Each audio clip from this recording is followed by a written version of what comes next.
Hi friends, ನಮಸ್ತೆ. Welcome to Vaishnavi recipes. ನಾವಿವತ್ತು ನಿಮಗೆ ಇಲ್ಲಿ ತೋರಿಸ್ತಾ ಇರೋವಂಥ ರೆಸಿಪಿ ಏನಂದರೆ ಉಪ್ಪಿಟ್ಟು ಸಬ್ಬಾಕ್ಸಿ ಸೊಪ್ಪು ಮತ್ತು ತರಕಾರಿ ಹಾಕಿ ಮಾಡಿದ್ದೀವಿ. ತುಂಬ ಚೆನ್ನಾಗಿರುತ್ತೆ. ನೀವು ಕೂಡ ಒಂದ್ಸರಿ ಟ್ರೈ ಮಾಡಿ ಹೇಗಿತ್ತು ಅಂತ ಕಮೆಂಟ್ ಮಾಡಿ. ಹಾಗೆ ನಮ್ಮ ಚಾನಲ್ನ ಸಬ್ಸ್ಕ್ರೈಬ್ ಮಾಡಿ, ಲೈಕ್ ಮಾಡಿ, ಶೇರ್ ಮಾಡಿ. ಈಗ ಉಪ್ಪಿಟ್ಟನ್ನ ಹೇಗೆ ಮಾಡೋದು ಅಂತ ನೋಡೋಣ ಬನ್ನಿ. ಅರ್ಧ kg ಆಗುವಷ್ಟು ಬನ್ಸಿ ರವೆ ತೊಗೊಂಡಿದ್ದೀನಿ. ಒಂದು ಸ್ವಲ್ಪ ಸಬ್ಬಾಕ್ಸಿ ಸೊಪ್ಪು ಮತ್ತು ಸ್ವಲ್ಪ ಕೊತ್ತಂಬರಿ ಸೊಪ್ಪು, ಒಂದು ಟೊಮೆಟೊನ ಕಟ್ ಮಾಡಿ ಇಟ್ಕೊಂಡಿದ್ದೀನಿ.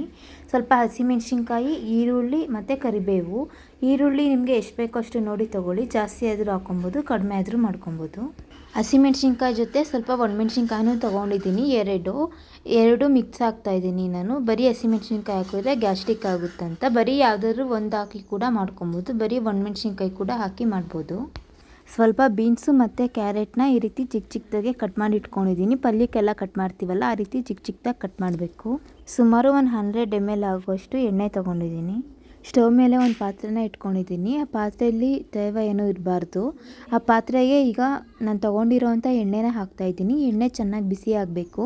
ಎಣ್ಣೆ ಚೆನ್ನಾಗಿ ಬಿಸಿ ಆದಮೇಲೆ ಇದಕ್ಕೆ ಸ್ವಲ್ಪ ಸಾಸಿವೆ ಹಾಕಿದ್ಮೇಲೆ ಸ್ವಲ್ಪ ಜೀರಿಗೆ ಹಾಕ್ತಾಯಿದ್ದೀನಿ. ಸಾಸಿವೆ ಜೀರಿಗೆ ಎರಡೂ ಸಿಡ್ದಾದ್ಮೇಲೆ ಇದಕ್ಕೆ ಸ್ವಲ್ಪ ಕಡಲೆಬೇಳೆ ಹಾಕ್ತಾಯಿದ್ದೀನಿ. ಕಡಲೆಬೇಳೆ ಹೆಚ್ಚು ಕಡಿಮೆ ಮಾಡ್ಕೊಬೋದು, ನಿಮ್ಗೆ ಎಷ್ಟು ಬೇಕೋ ಅಷ್ಟು ಹಾಕ್ಕೊಳ್ಳಿ. ಕಡಲೆಬೇಳೆನ ಗೋಲ್ಡನ್ ಕಲರ್ ಬರೋವರೆಗೂ ಫ್ರೈ ಮಾಡಿ ಆದಮೇಲೆ ಈಗ ಇದಕ್ಕೆ ನಾವು ತೊಗೊಂಡಿರೋವಂಥ ಈರುಳ್ಳಿ, ಮೆಣಸಿನ್ಕಾಯಿ ಮತ್ತು ಕರಿಬೇವನ್ನ ಹಾಕಿ ಹೈ ಫ್ಲೇಮಲ್ಲಿ ಇಟ್ಕೊಂಡೇ ಫ್ರೈ ಮಾಡ್ಕೊಳ್ಳೋಣ. ಸ್ವಲ್ಪ ಈರುಳ್ಳಿಲಿರೋ ಹಸಿ ಸ್ಮೆಲ್ ಹೋಗೋವರೆಗೂ ಫ್ರೈ ಮಾಡಿಕೊಂಡು ಅದಾದಮೇಲೆ ಟೊಮೆಟೊನ ಹಾಕ್ಕೊಳ್ಳೋಣ. ಟೊಮೆಟೊ ಸ್ವಲ್ಪ ಫ್ರೈ ಆದರೆ ಸಾಕು, ತುಂಬ ಹೊತ್ತೇನು ಫ್ರೈ ಮಾಡೋದು ಬೇಕಿಲ್ಲ. ಈಗ ಇದಕ್ಕೆ ನಾವು ತೊಗೊಂಡಿರೋವಂಥ ಬೀನ್ಸು ಮತ್ತು ಕ್ಯಾರೆಟ್ನ ಹಾಕಿ ಒಗ್ಗರಣೆಯಲ್ಲಿ ಚೆನ್ನಾಗಿ ಫ್ರೈ ಮಾಡಬೇಕು. ಒಗ್ಗರಣೆಯಲ್ಲಿ ಚೆನ್ನಾಗಿ ಫ್ರೈ ಆದ್ರೇ ಉಪ್ಪಿಟ್ಟು ಟೇಸ್ಟು ಚೆನ್ನಾಗಿರೋದು. ಬೀನ್ಸು ಮತ್ತು ಕ್ಯಾರೆಟ್ನ ಹಾಕ್ದಾಗೇ ಸಬ್ಬಾಕ್ಸಿ ಸೊಪ್ಪನ್ನು ಕೂಡ ಹಾಕಿಬಿಟ್ಟು ಚೆನ್ನಾಗಿ ಫ್ರೈ ಮಾಡ್ಕೊಳ್ಳೋಣ. ಸಬ್ಬಾಕ್ಸಿ ಸೊಪ್ಪನ್ನ ಕೊನೆಯಲ್ಲಿ ಹಾಕಿದ್ರೆ ಚೆನ್ನಾಗಿರೋದಿಲ್ಲ. ಈ ರೀತಿ ಒಗ್ಗರಣೆಗೆ ತರಕಾರಿ ಜೊತೆ ಹಾಕಿ ಫ್ರೈ ಮಾಡಿದ್ರೇ ಚೆನ್ನಾಗಿರೋದು. ಈ ತರಕಾರಿನೆಲ್ಲ ನಾನು ಹೈ ಫ್ಲೇಮಲ್ಲಿ ಇಟ್ಟೇ ಫ್ರೈ ಮಾಡ್ಕೊತಾ ಇದ್ದೀನಿ. ಮಧ್ಯೆ ಈ ರೀತಿ ಪ್ಲೇಟ್ ಮುಚ್ಚಿಬಿಟ್ಟು ಸ್ವಲ್ಪ ಮಧ್ಯೆ ಈ ರೀತಿ ಮಿಕ್ಸ್ ಮಾಡ್ತಾ ಇರಬೇಕು, ಇಲ್ಲಾಂದರೆ ತಳ ಹಿಡಿದ್ಬಿಡುತ್ತೆ. ತರಕಾರಿಲಿರೋ ಹಸಿ ಸ್ಮೆಲ್ ಹೋಗಿ ತರಕಾರಿಲಿ ನಾವು ಒಗ್ಗರಣೆಗೆ ಹಾಕಿರೋಂಥ ಎಣ್ಣೆ ಎಲ್ಲ ತರಕಾರಿ ಚೆನ್ನಾಗಿ ಫ್ರೈ ಆಗಿ ಎಣ್ಣೆ ಬಿಡಬೇಕು. ಅಲ್ಲಿವರೆಗೂ ಒಗ್ಗರಣೆಯಲ್ಲಿ ಫ್ರೈ ಮಾಡ್ಕೊಬೇಕು. ನಾನು ಪಕ್ಕದಲ್ಲಿ ಒಂದು ಪಾತ್ರೆಯಲ್ಲಿ ನೀರು ಇಟ್ಟಿದ್ದೆ. ನಮಗೆ ಎಷ್ಟು ಬೇಕೋ ಅಷ್ಟು ನೀರನ್ನ ಇಟ್ಬಿಟ್ಟು ಈ ರೀತಿ ಬಿಸಿ ನೀರು ಹಾಕೋದ್ರಿಂದ ಸ್ವಲ್ಪ ಬೇಗ ಆಗುತ್ತೆ, ಇಲ್ಲಾಂದರೆ ನೀರು ಕಾಯೋದಕ್ಕೆ ತುಂಬ ಟೈಮ್ ತೊಗೊಳುತ್ತೆ. ಈಗ ಈ ತರಕಾರಿ ಎಲ್ಲ ಬೇಯೋ ಅಷ್ಟರಲ್ಲಿ ರವೆನ ಹುರ್ಕೊಳ್ಳೋಣ. ಈಗೇನೆ ನಾನು ರುಚಿಗೆ ತಕ್ಕಷ್ಟು ಉಪ್ಪನ್ನು ಕೂಡ ಹಾಕ್ತಾಯಿದ್ದೀನಿ. ಈಗ ಯಾವುದಾದ್ರೂ ಒಂದು ಕಡಾಯಿ ಅಥವಾ ಒಂದು ಬಾಣಲಿಗೆ ನಾವು ತೊಗೊಂಡಿರೋವಂಥ ರವೆನ ಹಾಕಿಬಿಟ್ಟು ರವೆನ ಹುರ್ಕೊಳ್ಳೋಣ. ಫ್ಲೇಮು ಮೀಡಿಯಮ್ ಫ್ಲೇಮಲ್ಲಿ ಇಟ್ಕೊಂಡಿದ್ದೀನಿ. ಬೇಕಾದ್ರೆ ಹೈ ಫ್ಲೇಮ್ ಕೂಡ ಇಟ್ಕೊಬೋದು. ನಾವು ತೊಗೊಂಡಿರೋವಂಥ ಪಾತ್ರೆದು ತಳ ಸ್ವಲ್ಪ ದಪ್ಪ ಇರಬೇಕು, ತೆಳ್ಳಗಿದ್ರೆ ಸೀದ್ಬಿಡುತ್ತೆ. ರವೆನ ಕೈ ಬಿಡದೆ ಹುರಿಬೇಕು, ಏಕೆಂದರೆ ರವೆ ಸೀದ್ಬಿಡುತ್ತೆ. ಇಲ್ಲಾಂದರೆ ರವೆದು ಕಲರು ಮತ್ತು ಸ್ವಲ್ಪ ಸ್ಮೆಲ್ಲು ಎರಡೂ ಕೂಡ ಸ್ವಲ್ಪ ಚೇಂಜ್ ಆಗುತ್ತೆ. ಅಲ್ಲಿವರೆಗೂ ಚೆನ್ನಾಗಿ ಹುರ್ಕೊಬೇಕು ರವೆನ. ಸ್ವಲ್ಪ ತೆಳದಲ್ಲಿ ಸ್ವಲ್ಪ ಕಪ್ಪಗೆ ಆಗ್ತಾ ಇರುತ್ತಲ್ಲ ರವೆ, ಆಗ ಸ್ವಲ್ಪ ಲೋ ಫ್ಲೇಮಲ್ಲಿ ಇಟ್ಟು ಚೆನ್ನಾಗಿ ಹುರ್ಕೊಳ್ಳಿ.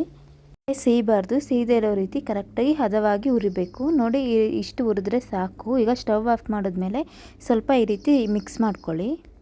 ನೋಡಿ, ಈಗ ನಾವು ರವೆನ ಹುರಿಯೋ ಅಷ್ಟರಲ್ಲಿ ತರಕಾರಿ ಕೂಡ ಬೆಂದಿದೆ. ಈಗ ಇದಕ್ಕೆ ನಾವು ರವೆನ ಹಾಕ್ಕೊಳ್ಳೋಣ. ನಾವು ಈ ರೀತಿ ತರಕಾರಿನ ಕೈಯಲ್ಲಿ ಮುಟ್ಟು ನೋಡಿದ್ರೆ ಸ್ವಲ್ಪ ಸಾಫ್ಟ್ ಆಗಿರಬೇಕು. ಸಾಫ್ಟ್ ಆಗಿದ್ರೆ ಆಗ ತರಕಾರಿ ಬೆಂದಿದೆ ಅಂತ. ಇದಕ್ಕೆ ರವೆನ ಹಾಕ್ಕೊಳ್ಳೋಣ. ರವೆನ ಹಾಕಬೇಕಾದ್ರೆ ಹೈ ಫ್ಲೇಮಲ್ಲಿ ಇಡೋದಕ್ಕೆ ಹೋಗಬೇಡಿ. ಮೀಡಿಯಮ್ ಫ್ಲೇಮು ಅಥವಾ ಲೋ ಫ್ಲೇಮಲ್ಲಿ ಇಟ್ಟು ರವೆನ ಹಾಕಿ ಈ ರೀತಿ ತಿರುಗ್ತಾ ಇರಬೇಕು. ರವೆನ ಹಾಕಿದ್ಮೇಲೆ ಈ ರೀತಿ ತಿರುಗಿಬಿಟ್ಟು ಮತ್ತೆ ಇನ್ನೊಂದು ಸರಿ ರವೆನ ಹಾಕಬೇಕು. ಇದೇ ರೀತಿಯೇ ಪೂರ್ತಿ ರವೆನ ಹಾಕಬೇಕಾದ್ರೆ ಈ ರೀತಿ ಒಂದು ಸ್ಪೂನಲ್ಲಿ ಈ ರೀತಿ ತಿರುಗ್ತಾನೆ ಹಾಕಬೇಕು. ಹಾಗೆ ಒಟ್ಟಿಗೆ ಹಾಕಿಬಿಟ್ರೆ ಗಂಟು ಕಟ್ಬಿಡುತ್ತೆ ರವೆ. ನಾವಿಲ್ಲಿ ನೀರನ್ನ ಏನು ಅಳತೆ ಮಾಡಿ ಹಾಕಿಲ್ಲ. ನೀವು ಮಾಡ್ತಿರೋ ಪಾತ್ರೆಯಲ್ಲಿ ನಿಮಗೆ ಎಷ್ಟು ಉಪ್ಪಿಟ್ಟು ಬೇಕೋ ಅಷ್ಟು ನೀರನ್ನ ಹಾಕ್ಕೊಳ್ಳಿ. ಉಪ್ಪಿಟ್ಟಿಗೆ ಬರೀ ಬೀನ್ಸು ಮತ್ತು ಕ್ಯಾರೆಟ್ ಅಷ್ಟೇ ಅಲ್ಲ, ಗೆಡ್ಡೆಕೋಸು, ಆಲೂಗೆಡ್ಡೆ ಮತ್ತು ಬದನೆಕಾಯಿ, ಇನ್ನೂ ನಿಮಗೆ ಯಾವ ಬೇರೆ ತರಕಾರಿ ಇಷ್ಟ ಆದರೆ ಅದನ್ನೆಲ್ಲ ಹಾಕ್ಕೊಬೋದು. ಸೌತೆಕಾಯಿ ಕೂಡ ಹಾಕ್ಕೊಬೋದು, ಉಪ್ಪಿಟ್ಟಿಗೆ ಚೆನ್ನಾಗಿರುತ್ತೆ. ನೋಡಿ, ಈಗ ನಾನು ರವೆನ ಹಾಕಿದ್ದೀನಲ್ಲ, ಇಷ್ಟು ಹಾಕಿದ್ರೆ ಸಾಕು ಈ ಕನ್ಸಿಸ್ಟೆನ್ಸಿಲಿ. ಈಗ ಲೋ ಫ್ಲೇಮಲ್ಲಿಟ್ಟು ಸ್ವಲ್ಪ ಮಿಕ್ಸ್ ಮಾಡಿ ಪ್ಲೇಟ್ನ ಮುಚ್ಚಿಬಿಡಿ.